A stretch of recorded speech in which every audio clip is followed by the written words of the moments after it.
antes de falar das eleições americanas na segunda hora do Bastidores do Poder, a gente vai falar das eleições municipais aqui em São Paulo.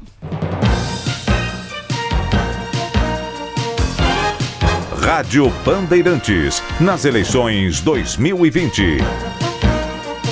Rádio Bandeirantes dando sequência à série de entrevistas com os candidatos à Prefeitura de São Paulo. Bastidores do Poder recebe hoje o candidato do PSD à Prefeitura da maior cidade do país, Andréa Matarazzo. Candidato, seja bem-vindo aqui ao Bastidores do Poder. Prazer em falar com vocês da Rádio Band, com a Rádio Band e com toda a audiência de vocês, com você, Cristiano, Isabel, muito obrigado pelo convite. Prazer é nosso, candidato. Lembrando que a nossa entrevista terá exatamente 20 minutos, como dado aos outros candidatos, contando a partir de agora. E, candidato, queria abrir essa entrevista com o senhor perguntando justamente, pedindo para o senhor elencar os principais problemas hoje da cidade na visão do senhor e como que é possível atacá-los diante de tantos desafios que nós teremos no ano que vem, no pós-pandemia, dificuldade financeira e outros afins que a gente pode tratar ao longo da entrevista, hein? Eu acho que você tem problemas muito localizados, mas muito importantes. Você tem um problema numa cidade de 12 milhões de pessoas, com cerca de 3 milhões de pessoas que não têm saneamento básico. E essas 3 milhões de pessoas moram em cerca de 1.400 favelas, 1.500 favelas que existem na nossa cidade. Isso é alguma coisa, para mim, terrível, né? Que acaba deixando uma desigualdade na cidade de São Paulo dramática. Outro problema é a questão da distância em que as pessoas moram do trabalho. Você tem metade da população de São Paulo morando no centro expandido, onde tem 90% dos empregos formais, e a outra metade morando na periferia, onde tem apenas 10% dos empregos formais, obrigando essas pessoas a fazerem grandes deslocamentos para poderem ir trabalhar. E, além disso, a ilegalidade que existe na cidade de São Paulo, seja de território como de estabelecimentos, criam problemas seríssimos. É uma cidade complexa, com muitos problemas estruturais. Como resolver? Primeiro, tem que ter experiência, tem que conhecer a máquina pública bem, tem que se relacionar bem com o governo estadual, com o governo federal, institucionalmente. Você tem que ter equipe preparada para resolver os problemas, e um prefeito que queira só ser prefeito, que ele fique focado na cidade, fique presente na cidade o tempo todo, 24 horas por dia, inclusive de janeiro a março não viajar, porque são os meses que chovem com mais frequência e com mais intensidade na cidade. Enfim, então é alguém que queira efetivamente resolver os problemas, ficar 4 anos e fazer a diferença. Essa é a forma de resolver os problemas, mas não é para amador, não dá para aprender a ser prefeito na cadeira de prefeito da nossa cidade. Candidato, boa noite. Isabel falando aqui, seja mais uma vez bem-vindo aqui à Rádio Bandeirantes. O senhor, na sua primeira resposta, tocou em questões como mobilidade, passeou também por um tema que chateia e com razão muito o morador da capital paulista, que é a situação de enchentes em vários pontos da cidade quando a coisa aperta. E eu queria que o senhor juntasse essas duas questões, já trazendo um pouco das propostas que o senhor tem para essa área de mobilidade. O que dá para fazer para diminuir os congestionamentos, para melhorar a qualidade de vida da população nesses deslocamentos casa-trabalho, e o que dá para fazer em relação às enchentes? Bom, em primeiro lugar, vamos para as coisas mais leves, na questão da mobilidade. Tapar buraco da cidade ajudaria muito, não tenha a menor dúvida disso, que ajuda e bastante. Resolver e trocar, substituir a rede de semáforos da cidade, que hoje, quando ameaça chover, ela se desliga. Fazer manutenção nas árvores, isso impede que em épocas de chuva você tem essas quedas de árvore, que tem fim de semana que caem 700 árvores na cidade. Com isso você cria um caos no trânsito, porque ela desliga toda a eletricidade, desliga a rede lógica e uma série de coisas. Para melhorar, reduzir custo e melhorar o sistema de transportes também, você teria que ter as empresas de ônibus, né, trabalhando em benefício e a serviço da população, né? Hoje elas estão mais ou menos, né? Hoje você tem a cidade trabalhando para as empresas de ônibus. Então você teria que ver, por exemplo, os trajetos que fossem da conveniência da população e os pontos de ônibus colocados na conveniência da população. Ver ônibus em horário fora de horário de pico, se você prestar atenção, você vai ver que tem muito ônibus enorme rodando vazio. Para quê? Para nada, para a gente ficar pagando o subsídio.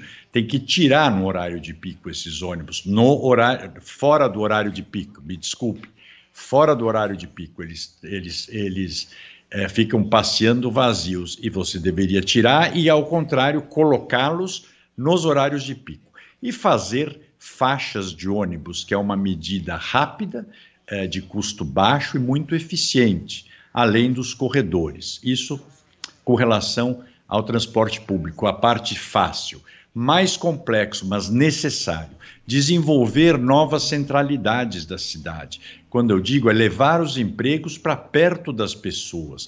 Como eu falei, 10% dos empregos formais só estão na periferia. Você precisa levar mais. Como? Fazendo a regularização fundiária. Por que hoje as grandes cadeias de supermercados, grandes bancos, etc., não estão em São Mateus, Guaianazes, esses lugares? Porque ninguém encontra lá, muito raro você encontrar uma área ou um terreno que permita você construir ou uma construção que tenha escritura, que seja legalizada. Então, a regularização fundiária levaria os empregos para perto das pessoas, como você vê lá em São Mateus, que tem uma ilha regularizada que fizeram um distrito industrial. Aquilo é o meu modelo.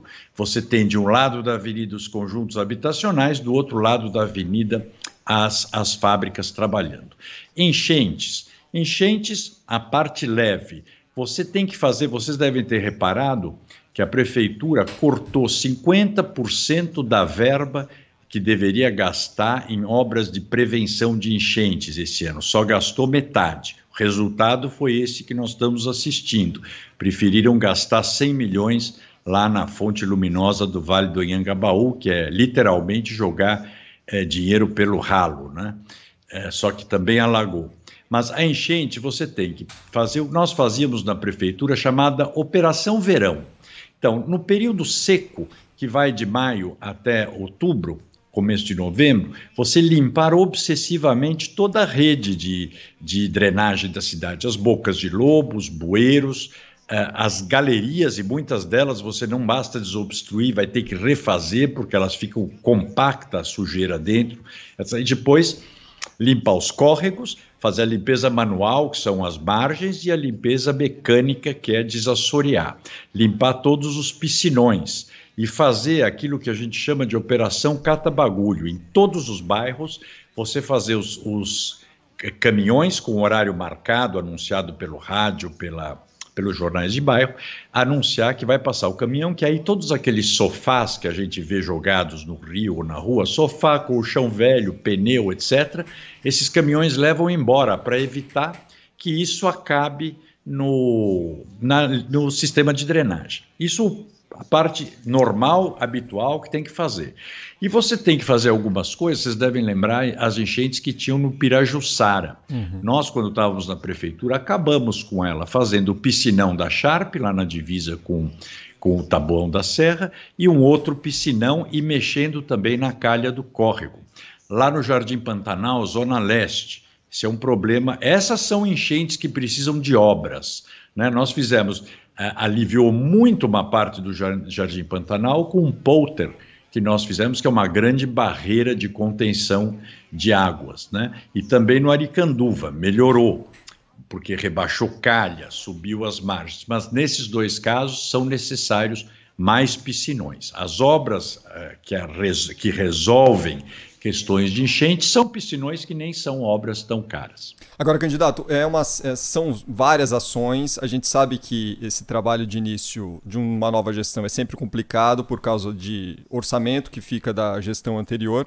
E, claro, tudo isso vai exigir dinheiro. Como é que o senhor eleito planeja atacar todos esses pontos elencados, tendo ainda o desafio de regularizar, né, a situação da educação nesse pós-pandemia, também atacando problemas de saúde? Como que trata tudo dentro desse balaio, hein, candidato? E sem dinheiro. Trata, é o que eu falo, não é sem dinheiro, isso é o que eu falo, é mito sem dinheiro. A prefeitura hoje tem 16 bilhões em caixa, ou 17 bilhões em caixa. A receita da prefeitura é em torno de, o orçamento dela desse ano, 70 bilhões. Vai ter uma queda, 3 bilhões provavelmente, em função da pandemia. Mas lembrando que a prefeitura continuou arrecadando o seu IPTU, que é a segunda fonte de receita da prefeitura, normalmente prorrogou seus pagamentos de dívida com o governo federal. Então, a folha de pagamento da prefeitura é ajustada, então ela tem recursos.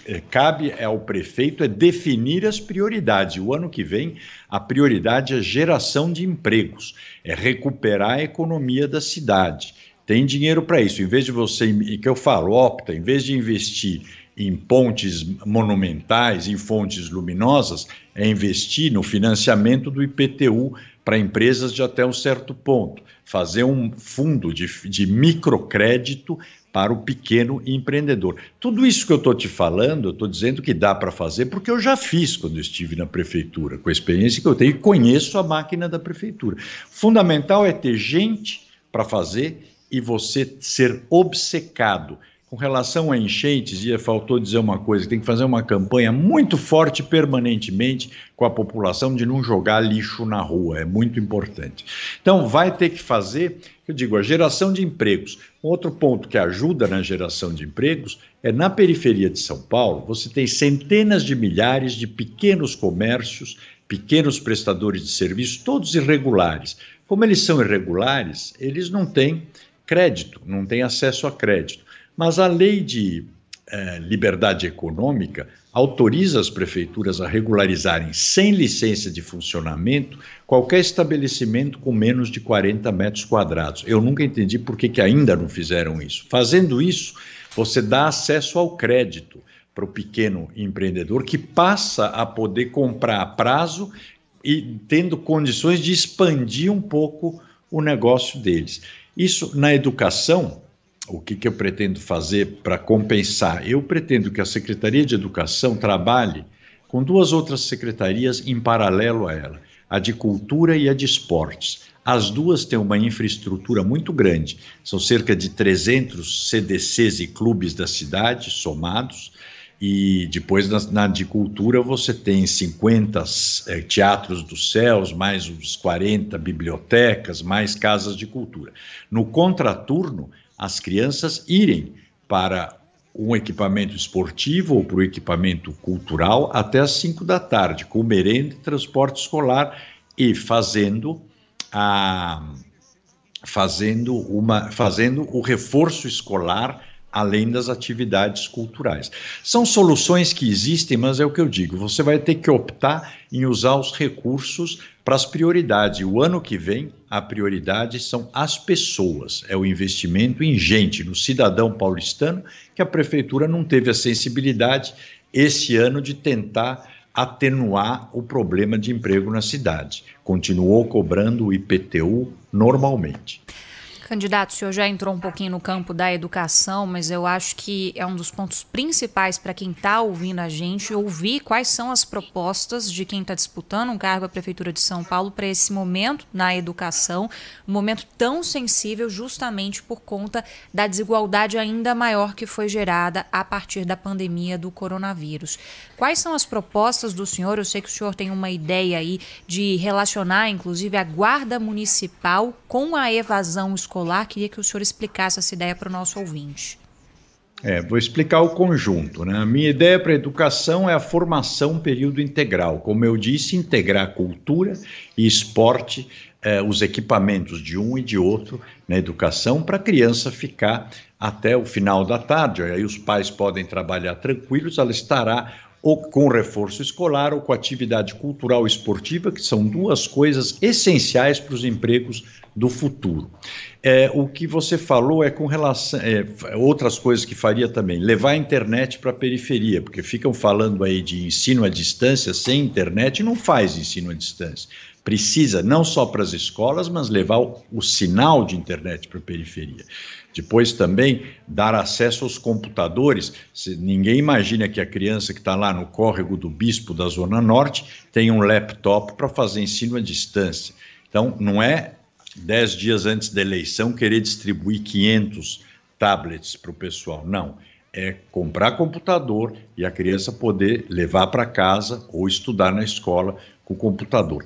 Adequar as escolas também, é importante adequar as escolas, as salas de aula, porque hoje a educação compete com coisas muito lúdicas, a internet, o videogame, tudo aquilo lá. Quando você fala da Guarda Civil, é interessante, até falei outro dia e esqueci de ver, preciso revisar a forma de escrever. Um dos grandes problemas na educação é a evasão escolar, né? E como nós temos a Guarda Civil na cidade toda, você tem que fazer um grupo multifuncional, né, da Secretaria de Educação, com os professores, com a Secretaria de Desenvolvimento Social, com os assistentes sociais, para discutir as questões de evasão escolar, do que está acontecendo com o aluno. E por que a Guarda Civil? Como a Guarda Civil está na cidade toda, também ela participar disso, porque ela pode esclarecer os professores, pode esclarecer as assistentes sociais da situação de cada uma das regiões onde estão localizadas as escolas e onde estão localizadas as famílias das pessoas, para poder mostrar qual é o cenário real nas regiões onde as crianças moram. Então é isso, quer dizer, educação é uma prioridade da nossa gestão. Candidato André... Esse programa é inspirado num programa da Unicef, que chama Criança Fora da Escola, não. Candidato André Matarazzo, do PSD, conversando conosco aqui na Rádio Bandeirantes, candidato à Prefeitura de São Paulo. Candidato, a gente está numa reta final aqui da nossa entrevista, mas queria abordar um ponto que é importante, porque o senhor já esteve envolvido diretamente nesta área da região central, que é a Cracolândia. Diversos projetos já foram realizados por lá, e a gente só observou a expansão da Cracolândia ao longo de todo esse tempo. Por que é tão difícil aplicar algum trabalho eficiente naquela região? Qual é a proposta do senhor para aquela região da Cracolândia especificamente e também para a revitalização do centro de São Paulo?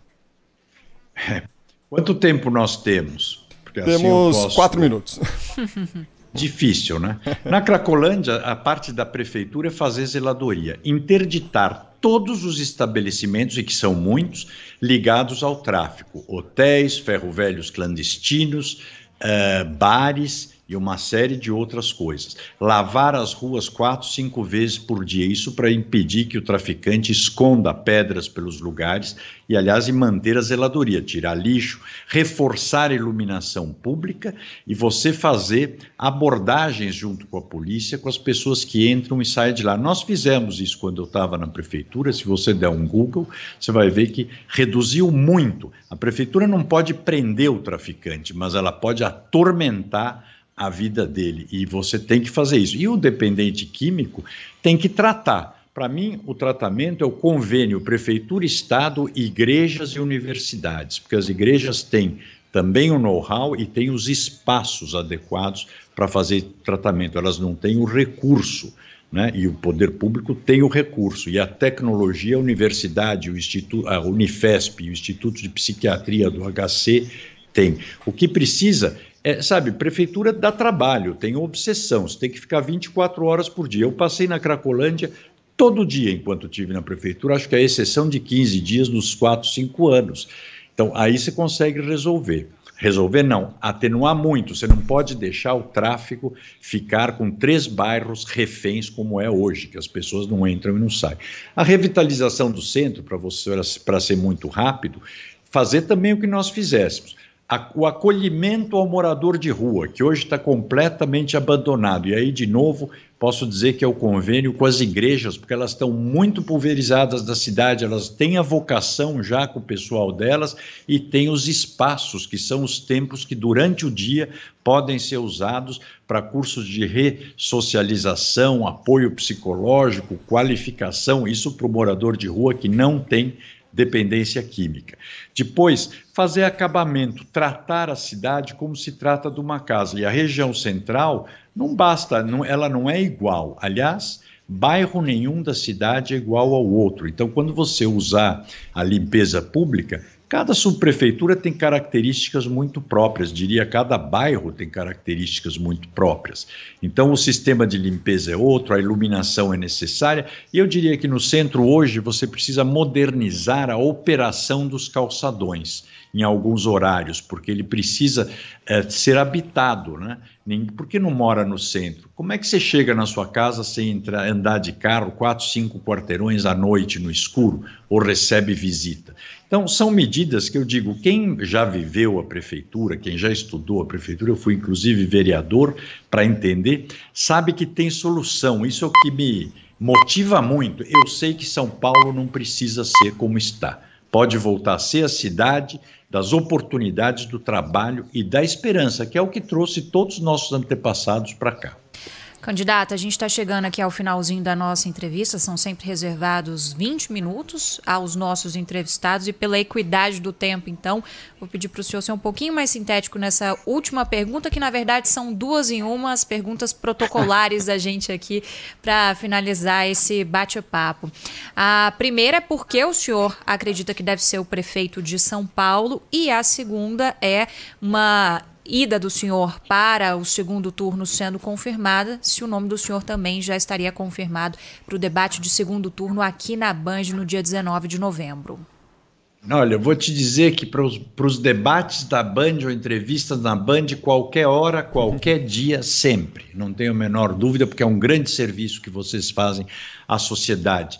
Pouco se debateu a prefeitura e quem não é ou celebridade ou político de plantão não tem oportunidades como eu estou tendo agora, né? Fora do debate, pior ainda. Porque, então, muito obrigado à Rede Bandeirantes. Foi o lugar que eu mais falei nessa campanha. Por que devo ser prefeito? Ou por que as pessoas... Primeiro, porque devem votar quem gosta de São Paulo, em um candidato que quer ficar 4 anos e só quer ser prefeito. A experiência é importante. Cargo de prefeito não é para ser o primeiro cargo de alguém, é para ser o cargo de consagração de uma carreira, da qual eu estou há 20 anos me especializando em ser prefeito. Por que votar em mim? Porque ser prefeito tem muito mais a ver com paixão, dedicação e vocação do que uma simples ambição. André Matarazzo, candidato do PSD à Prefeitura de São Paulo, muito obrigado pela participação, pela presença do senhor aqui conosco nos Bastidores do Poder. Boa sorte para o senhor, candidato. Obrigado, preciso sorte e votos. Obrigado a vocês, viu? Muito obrigada, candidato. Sucesso na campanha. Boa noite para o senhor. Boa noite.